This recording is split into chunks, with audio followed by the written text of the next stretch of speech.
And this is only the conducting aspect of it. If you add to that the music director aspects, somebody who's good with the press and interviews might be important at some time. At a time where an orchestra who might be very good orchestra is having trouble with audience. Somebody who just relates to the community and says, okay, I'm going to live in this town for 5 years with my family, might be very important. And it might be a good choice for a while to say, well, as a conductor, he's not 100% what we want, maybe just 95%. But as a fundraiser, public relations dynamo, he is what we need right now. So we're going to spend a number of years with this person. And this big picture is often not seen. The musicians tend to look more into this at what they see, with a certain understanding of the other parts. Right. The board looks into this because that's what they understand, with a certain understanding of the musical qualities. And that's where there's also often disagreement about that. Right. You really have to, when you search for a music director, carefully analyze where are we right now as an orchestra, what do we need musically? Do we need somebody now who rebuilds us? Do we need somebody who just keeps what we're doing good? Do we need somebody mostly who inspires us right now? The board has to look for, do we need somebody who is first and foremost a great conductor because everything else is in good shape? Or do we need somebody who helps us put the orchestra financially back on track, and we take into consideration that he might not be the number one but only the number two choice of the orchestra? This requires a very good, open, trusting dialogue between the musicians and the board and the staff.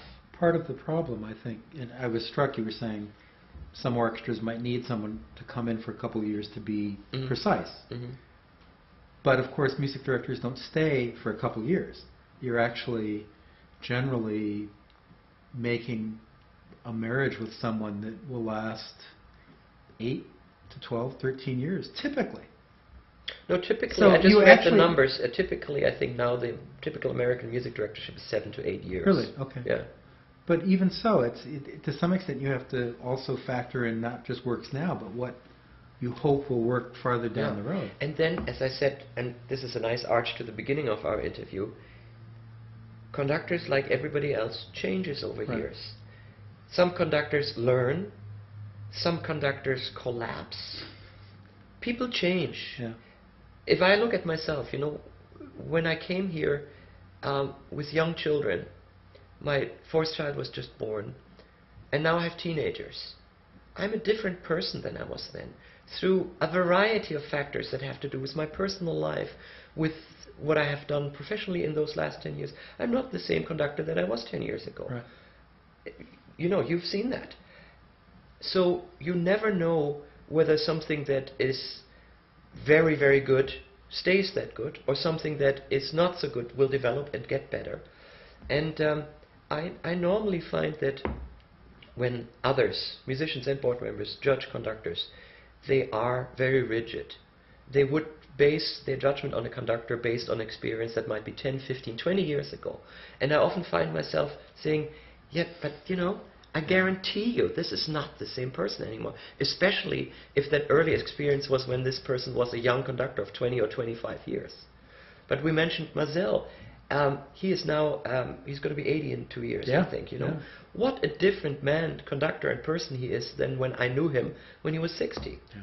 So just keep in mind, like any other human beings, conductors change too. I've had that experience with people, and I've heard such dreadful things about, and then I met them and worked with them, and it was, I have no doubt that it was true 20 years ago, but they've learned, it doesn't work, or they've changed, or... Okay, good, thanks. One of the things I wanted to talk about, I know it's to lump European orchestras as a group against American orchestras, but are there systemic differences you see between American orchestras as a group and, say, German orchestras or English orchestras that you can usefully put your finger on? The gap has closed. When I started, in terms of quality? Or? No, in difference. Oh, okay. The gap in difference when I started out in America was clearly American orchestras had less rehearsals, regularly 4 for a subscription concert, but boy did they come prepared to the first rehearsal. European orchestras at that time had 5 or 6 rehearsals, but the first rehearsal really was sight reading the material. That has changed.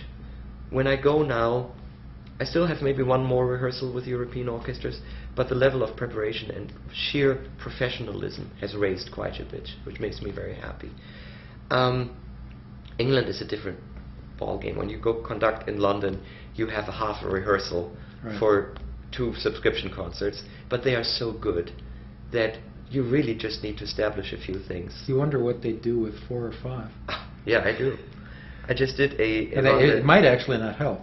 No, I just did a rather complicated program with the Royal Philharmonic Orchestra, and it included some Strauss that I know they could not possibly have known, excerpts from Daphne. Now, who knows Daphne?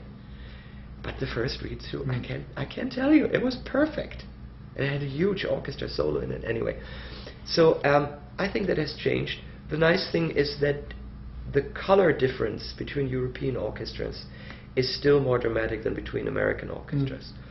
There are distinct differences between the Milwaukee Symphony and the Indianapolis and the Pittsburgh.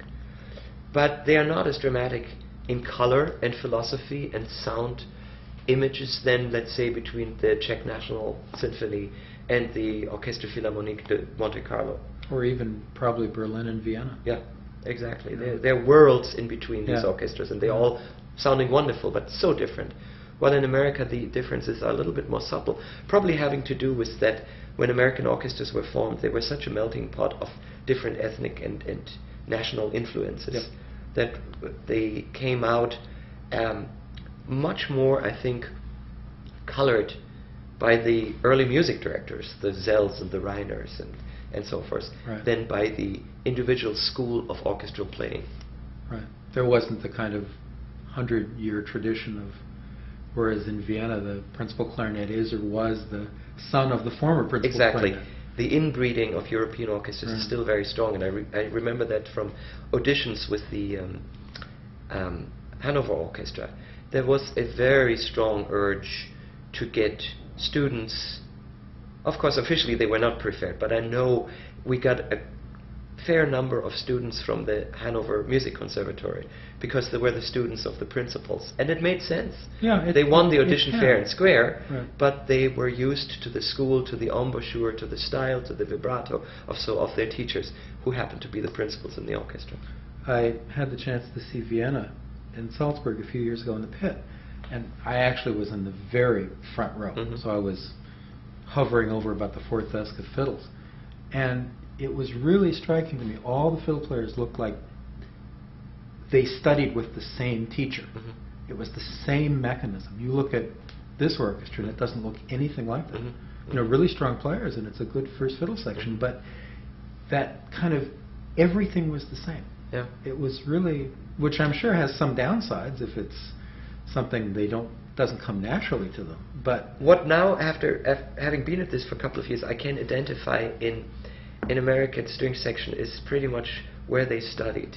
Yeah. You know, there is the Dorothy DeLay faction in every American orchestra. There's the David Cerrone faction. You know, I can kind of tell from which school, whether it's the Cleveland Institute or Peabody or Juilliard. And since several of them are in every American orchestra, I can kind of see that now. What about personally, in terms of the relationship between the orchestra and the conductor? Does that feel different in Europe than it does here, or is it really just more orchestra by orchestra? Again, I would say that gap has closed. I always felt in America, if you as the music director wanted it and went for it, it could be much more relaxed and collegial and friendly, and working with committees is something that you do in Europe too, but it was, when I started out in Germany, the gap, the hierarchical gap was much bigger. When I go now, I see that that gap is closing too. It's music directors like Simon Rattle with the Berlin Philharmonic that make that difference, that insists in being on par with his musicians. Plus, the generational shift in European orchestras is quite dramatic. If you look at the Berlin Philharmonic now, I think it's maybe a handful of players left that were under Karajan. It's a young professional orchestra, and they have a relatively young music director. And it's a much more diverse group of people in terms of where they come from, their schooling, even just gender. I mean, there are a lot of young